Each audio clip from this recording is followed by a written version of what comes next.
الإنس إلا ليعبدون.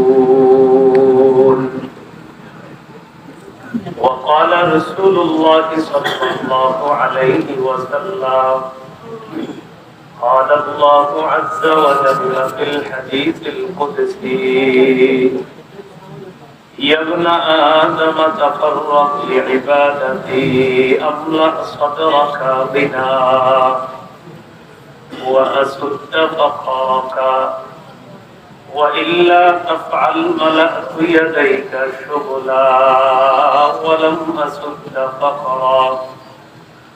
اللهم صل على محمد وعلى آل محمد كما صليت على إبراهيم وعلى آل إبراهيم إنك حميد مجيد. اللهم بارك على محمد وعلى آل محمد كما باركت على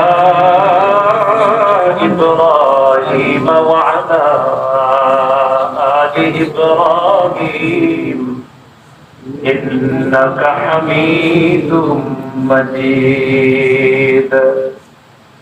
اللهم إني أعوذ بك من شر لساني وشر سمعي وشر بصري وشر مني.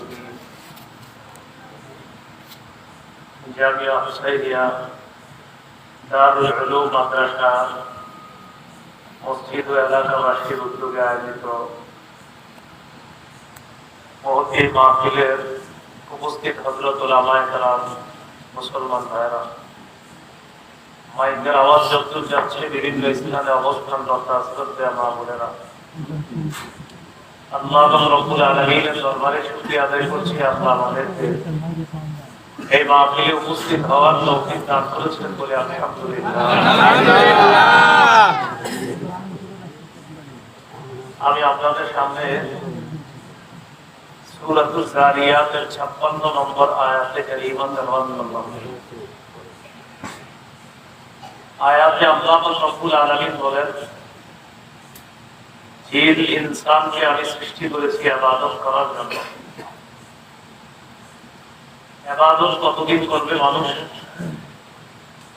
সূরাতুল হিজরের 93 নম্বর আয়াতে আল্লাহ বলেন, ওয়া'বুদ রাব্বাকা হাত্তা ইয়াতিয়াকাল ইয়াকিন।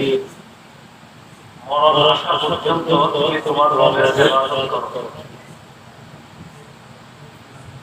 সূরা যারিয়াতের 56 নম্বর আয়াতে আল্লাহ আমাদেরকে সৃষ্টি করা হয়েছে ইবাদত করার জন্য।